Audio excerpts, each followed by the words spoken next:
There's a certain sound a Lamborghini makes when it tears across a freshly tilled pasture, like $1,000 blender chewing gravel, while a cow screams in protest. It was the third time that week. I stood in the doorway of my barn, hand resting on a rusted shovel, watching as two women, in a gleaming white Lamborghini Urus, barreled straight across my property like it was some kind of luxury racetrack. Dust curled and thick, hot spirals behind them. My cows scattered. One of my hens flapped away in a panic. A fence post groaned and snapped beneath the pressure of their back tire. The car didn't slow. If anything, it sped up. Inside the car, two women sat in triumph like they were conquering Everest. One of them, blonde, sweaty, and loud, had her head out the passenger window, laughing like she was the queen of the world. The other, behind the wheel, wore oversized sunglasses that covered half her round face, chewing gum with the kind of open-mouthed aggression you'd expect from a kid at a circus. The twins. Susan and Carol. If entitlement had a twin engine, it would look and sound like them. I'd first met them about a month earlier. It was a Sunday morning, early, and I was mending a stretch of wire fencing near the back of the property. A loud thrum of bass jolted through the ground before I even saw the vehicle. Then, over the ridge, came the blinding white Lumbo, spitting gravel and slicing through my land like it was nothing but a golf course. I flagged them down, raising both hands in the air. To their credit, they stopped, though Susan nearly hit a goat trying to brake. "You lost?" I asked, approaching the driver's side. Carol, driver, smug, dripping in rhinestones and attitude, laughed. "Nope. Just taking a shortcut to the highway. Waze brought us this way." "This is private property," I said, nodding toward the hand-painted sign they'd clearly ignored. "You're trespassing." Susan, pink tank top barely covering her stomach, matching phone case in hand, snapped a photo of me. "Aw, Farmer John's mad. Look, Carol, he's got a pitchfork and everything." Carol snorted. "It's 2025. Maybe don't build your farm in the middle of a shortcut." They peeled off, tires shrieking, leaving behind a trail of laughter and dust. At first, I figured it was a one-time thing. City folks getting lost, following GPS directions instead of reading signs. But the next day, they came through again. Then again. And again. Soon enough, it became routine. Every couple days, usually late afternoon, that obnoxious bass would start vibrating my windows. And here they come, barreling through my back fence line, kicking up topsoil, scaring my animals, waving like we were old friends. They brought friends, too. Once, a convertible full of equally loud women followed behind them, honking like it was Mardi Gras. They didn't care about the land, or the animals, or the people who worked it. And they sure as hell didn't care about boundaries. I tried being polite. That first week, I left notes taped to the wooden posts at the entrance. "Private property. Please do not enter." They were gone within a day. The next week, I put up a chain. It was cut. After that, I contacted the county, left a voicemail with the sheriff's department. I even cornered Deputy Marks in the diner once, explaining the situation while he dipped fries into his milkshake. "Trespassing's hard to prove," he said with a shrug. "You'd need video footage or eyewitnesses." "I'm the eyewitness," I said. "It's my land." He offered a helpless chuckle. "Well, you know how it is. Those gated community folks, always stirring things up." So that was it. I was on my own. Meanwhile, the twins only got bolder. One morning, I walked out to find a huge rut carved right through my soybean patch. Tire tracks had shredded through the soft soil. I could barely look. That section was supposed to yield a solid harvest next month. Now it looked like the aftermath of a monster truck rally. And as if that wasn't enough, a TikTok popped up the next day, sent to me by my niece. The caption read, "Shortcuts for bad be / cheese, nail polish, dashing away." There they were, Susan in the front seat, Carol behind the wheel, laughing, hair blowing, music blaring, speeding across my land with zero shame. In the comments, people egged them on. "OMG Queens. Lumbo don't stop for no cow. Country roads? More like runways." I clenched my jaw. My farm had become a punchline. They'd turned my life, my work, into a backdrop for their shallow little social media circus. All because they didn't want to wait at the stoplight on County Road 9. They weren't just annoying anymore. They were dangerous. And I had been patient. Lord, I had been patient. I tried everything I could think of, legally, peacefully. But there's a limit to how many times you can watch two overgrown Karens treat your livelihood like their playground before something in you snaps. I started to notice patterns. They came mostly on Fridays and Sundays, usually around the same time. Always in the afternoon. Always in full glam, big earrings, makeup like they were headed to Vegas. Susan favored bright colors, neon greens, hot pinks. Carol leaned more into animal print. But both wore clothing that clung to their curves in ways that dared the world to say something. And their car, the crown jewel of it all, gleamed like a snowdrift in summer. Every inch polished, pampered, obsessively detailed. Not a scratch on it. Like it had never seen a real road in its life. I remember thinking, it'd be a real shame if something happened to it. That thought took root. Not revenge. No, I don't think of it that way. I'm not vindictive by nature. But consequences? Consequences are part of nature. You plant poison ivy, you don't get roses. So I started thinking about terrain, about water levels, about drainage and clay composition, about the way heavy vehicles sink when the ground turns soft. And I started looking at one particular stretch of field they always favored. A narrow pass just past the corral, low elevation, naturally marshy when it rained. I could do something with that. One night, after the sun dipped behind the ridge and the crickets started singing their low summer song, I took my old ATV down to the field. I brought tools, supplies, a few things I picked up from the farm supply store, and a couple from a construction buddy of mine. Sprinklers, hoses, timer switches, a few bags of clay. Over the next few days, I built something. Something deep, slick, and deceptive. By the time I finished, it looked just like the rest of the pasture. You wouldn't know the difference unless you stepped into it. And by then, you'd be halfway to your knees.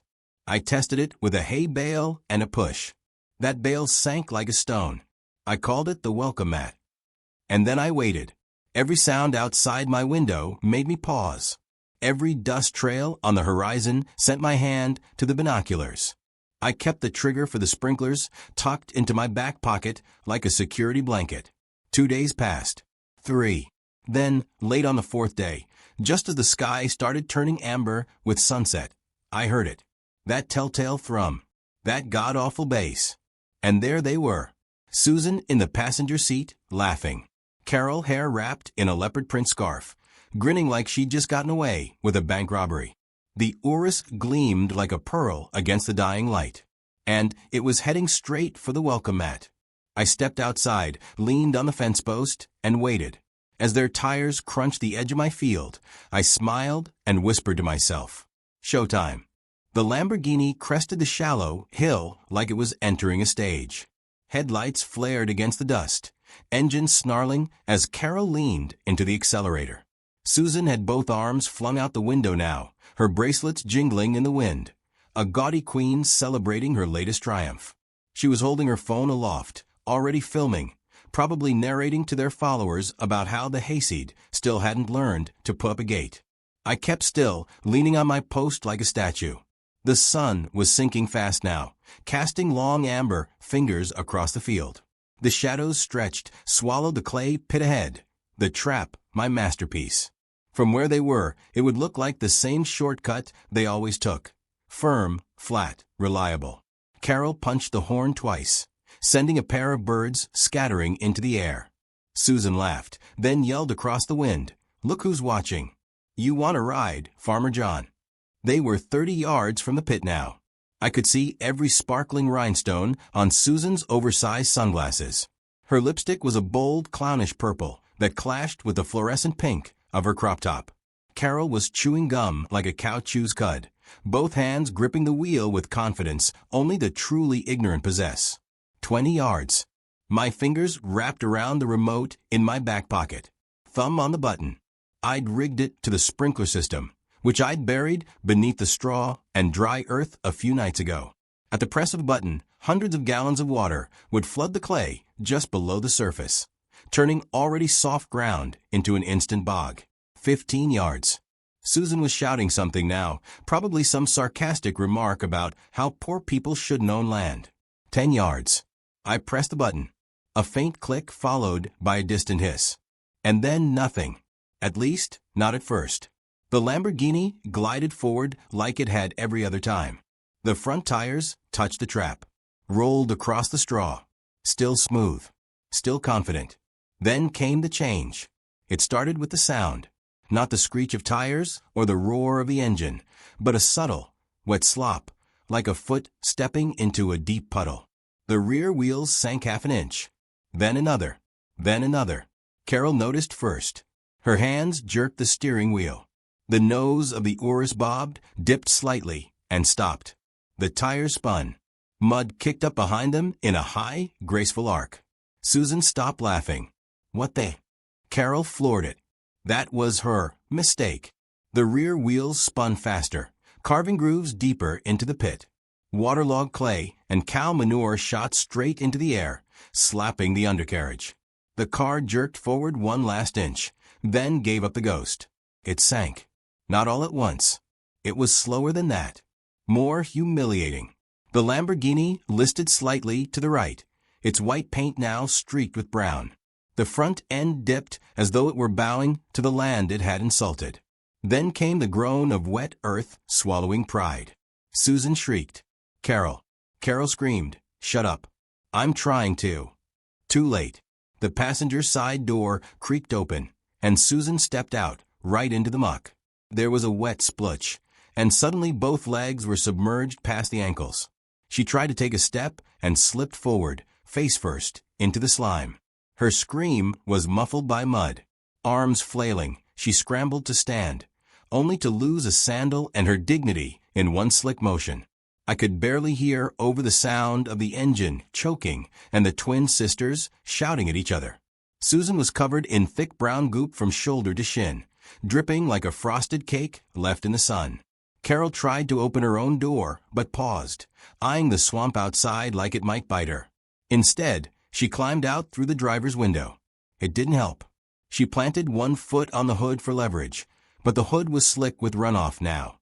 Her foot slid, and down she went, landing hard on her side in the pit. She rolled, cursed, then froze when she realized where she was lying. In cow manure. A fresh load I had layered in the clay for authenticity. That's when the phones came out. Not mine. Not Susan's. But the friends who'd followed them in another car, parked just off the trail.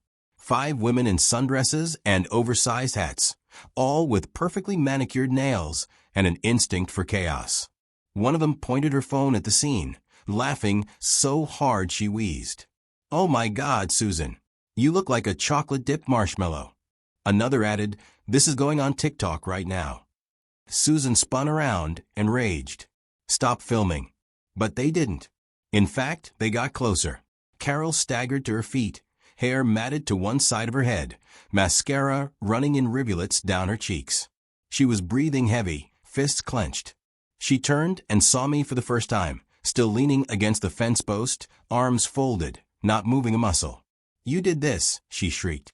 I raised an eyebrow. You mean build a pasture?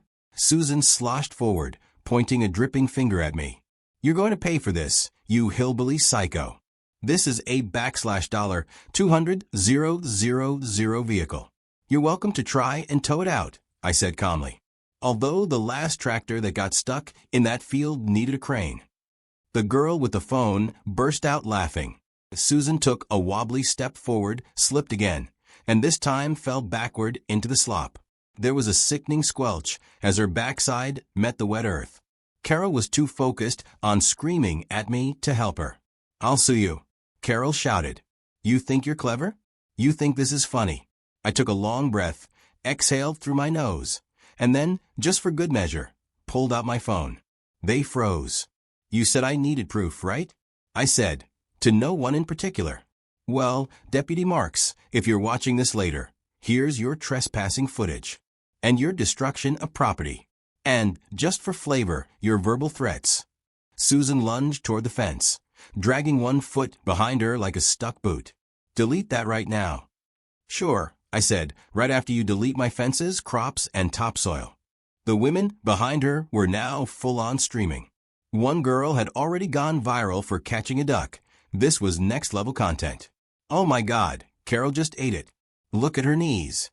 The sisters froze as a fresh gust of wind blew across the field, and with it came a sound they hadn't expected. Sirens. Not emergency ones, air horns. A tow truck crested the same hill they had, moving slow, driver sipping coffee, clearly enjoying the view. I'd made the call an hour earlier. The driver rolled up to the edge of the field, leaned out his window, and shouted, "You lady stuck?" Susan tried to look dignified as mud dripped from her chin. "Get this car out of here. Right now." He scratched his beard. "Not without a waiver. This terrain's a liability risk. Your insurance cover off-road." Carol blinked. "What? It's not off-road." He cut her off with a shrug. "Sure ain't a road." The twins stood there, stuck in waist-deep humiliation, their pride sinking faster than the car behind them. Meanwhile, I walked back to the barn, took a long sip of iced tea, and watched as the white Lamborghini, now a masterpiece of brown, sat embedded in the field like a forgotten relic of bad decisions. By the time the tow rig started laying boards, Susan was back to barking at the driver, and Carol was checking her reflection in her mud-smeared phone screen. But the damage was done. The sisters would never live it down. And something told me this wasn't over yet. The next morning, I woke up to silence. No roaring engines. No thumping bass. Just the gentle hum of cicadas and the rustle of leaves in the breeze. I stood on my porch with a cup of black coffee, stared out at the field where the Lamborghini had sunk like a luxury battleship, and smiled. The mud had dried in thick, cracked layers across the wheel ruts, a fossilized memory of bad decisions. News travels fast in a small town. By noon, half the county had seen the video. One of Susan and Carol's so-called friends had uploaded the entire debacle to TikTok under the title, "Karens Take Luxury Shortcut. Farmer Teaches Them a Muddy Lesson Skull Dot." Within hours, it exploded. Over 3 million views in the first day. By nightfall, it was on local news. The footage was cinematic. Susan face-planting into manure, Carol slipping on the hood, the Lamborghini sinking like it owed the earth money. There was even a slow-motion replay someone added with dramatic violin music overlaid. I didn't make a dime off it, but I didn't need to. That kind of poetic justice was payment enough. The town hadn't laughed that hard in years. Strangers started stopping by my farm, not to gawk, but to shake my hand. A man from 2 counties overdropped off a case of beer with a note that read, "Thanks for taking one for all of us." My neighbor Harold, who hadn't smiled since the Clinton administration, chuckled for a full minute straight when I showed him the clip. "I told you," he wheezed, "you can't polish stupid." But the aftermath wasn't all laughter and high fives. Susan and Carol weren't done. 2 days later, a crisp envelope landed in my mailbox, courtesy of a courier in a too-tight suit. Inside was a notice. The sisters were suing me for intentional property damage, public defamation, and emotional distress. The language was laughably dramatic. Phrases like psychological warfare, booby-trapped terrain, and malicious intent to embarrass filled the page like it had been written by a bored screenwriter. There were even photos, blurry screenshots of them, covered in mud, scowling like overfed raccoons. I almost choked on my sandwich, but I didn't panic. I had footage, time-stamped, with visible no trespassing signs in the background. I had calls logged with the sheriff, voicemails, emails to the HOA. I had neighbors ready to testify, not just about the damage they saw, but the months of chaos these two had caused. And best of all, the video had been uploaded by their own friend, publicly, voluntarily. So I called my lawyer, an old buddy from high school named Vic, who owed me a favor after I pulled him out of a ditch one snowy Christmas Eve. Vic laughed for 2 solid minutes after reading the complaint. They walked onto your land, broke your fence, ignored your warnings, and then fell into a puddle of their own making. Let 'em sue. We'll counter. And counter we did. My complaint was simple: trespassing, destruction of property, endangerment of livestock, and harassment. I included a bill for the fence repairs, the pasture regrading, and the time I lost chasing their TikTok circus around my land. A week later, the lawsuit was dropped. Not because they backed down, but because their lawyer, some bored suburban suit who probably didn't know a John Deere from a dinner plate, took one look at the case and realized it was a media grenade waiting to explode. Instead of an apology, I got silence. And then something unexpected. The clip kept spreading. A YouTube channel picked it up for a karma compilation. Then a late-night host made a joke about the Lumbo that learned humility. Before I knew it, people started following my barely used farm page. I had 1,000 followers by the end of the week. 10,000 a week later. I didn't even post anything at first. Just a picture of a muddy tire with the caption, "Sometimes the earth bites back." The comments were endless. "You're a legend. Teach me your ways, Farmer Gandalf." My dream is to be this level of petty. I wasn't petty, though. Not really. I was practical. But the moment had momentum, so I leaned into it. I uploaded a video. Just me, standing by the patch of land now known online as the Bog of Karen, walking folks through how to properly maintain soil drainage and deter trespassers, all legally, of course. Dry humor, no theatrics, just facts. It went viral again. Sponsors reached out. A boot company offered me free gear. A water hose brand wanted me to test their product. Within a month, I was invited to a podcast about rural justice. A guy from a small cable network emailed, asking if I'd be interested in a reality miniseries. I declined that last one. I'm not a celebrity. I'm a man with a fence and a grudge that just happened to settle itself publicly. But I'll admit, there was a certain satisfaction in knowing the world saw what I saw. Two women who thought they were untouchable, brought low by mud, pride, and poor judgment. As for Susan and Carol, well, let's just say the Lamborghini Urus never returned to my property. Or to town, really. A few months later, I saw them at the grocery store. I almost didn't recognize them. No makeup, no bling, no designer handbags. Just two women in oversized sunglasses pushing a grocery cart and pretending not to see me. They were driving a dull gray Kia Soul. Carol was the one who saw me first. Her eyes flicked to mine, and for a brief second, I saw something that hadn't been there before. Humility. Maybe even fear. Susan muttered something under her breath, turned away. I nodded once, respectful. Then I walked past, whistling. Some stories don't need sequels. Still, I keep the sprinkler system buried in that same patch of pasture, just in case.